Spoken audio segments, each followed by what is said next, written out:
Vishu special sari ഞാൻ എങ്ങനെയാ ചെയ്തതെന്ന് കണ്ടാലോ?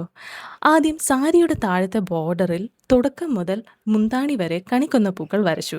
ക്രോം യെല്ലോ ഷെയ്ഡ് യൂസ് ചെയ്ത് ഇതളുകൾ വരച്ചതിനു ശേഷം കുറച്ച് ഡെഫിനിഷൻ കൊടുക്കാനായി ഗോൾഡൻ യെല്ലോ ഷെയ്ഡ് വെച്ച് ഔട്ട്ലൈൻ ചെയ്ത് കൊടുത്തു. സാപ്പ് ഗ്രീൻ ഷെയ്ഡ് കൊണ്ട് നടുക്കത്തെ പൊട്ടുപോലത്തെ ഭാഗവും സ്റ്റെയ്മനും വരച്ചു. സ്റ്റെയ്മന്റെ അറ്റത്ത് ക്രിംസൺ റെഡ് ആണ് യൂസ് ചെയ്തിരിക്കുന്നത്. ഇനിയാണ് ശരിക്കുള്ള കണിക്കൊന്ന വരുന്നത്. ബ്രൗൺ ഷെയ്ഡ് കൊണ്ട് ഒരു കൊന്ന കമ്പ് വരച്ചതിന് ശേഷം ഏകദേശം കണിക്കൊന്നയുടെ ഒരു ആകൃതിയിൽ ബോർഡറിൽ വരച്ച അതേ പൂക്കൾ വരയ്ക്കണം. അറ്റമെത്തുമ്പോൾ അത് പൂമുട്ടുകളാക്കണം. എന്നിട്ടതിനെ തണ്ടുമായി യോജിപ്പിക്കണം. അവിടെയും ഇവിടെയും കുറച്ച് ഇലകൾ വരച്ചു കൊടുക്കാം. ബോർഡറിൽ യൂസ് ചെയ്ത പോലെ തന്നെ ഗോൾഡൻ യെല്ലോയും സാപ്പ് ഗ്രീനും ഇവിടെ യൂസ് ചെയ്യുന്നുണ്ട്. പക്ഷേ റെഡിന് പകരം ഗോൾഡ് ഗ്ലിറ്റർ 3D ലൈനറാണ് ഞാൻ യൂസ് ചെയ്തത്. ഇലകൾക്ക് ഡെഫിനിഷൻ കിട്ടാനായി 3D ലൈനർ യൂസ് ചെയ്തിട്ടുണ്ട്. അങ്ങനെ സാരിയുടെ ഓരോ ഭാഗത്തും ഈ കണിക്കൊന്ന പൂക്കൾ വരച്ചു കൊടുത്താൽ നമ്മുടെ ഹാൻഡ് പെയിന്റഡ് സാരി റെഡി.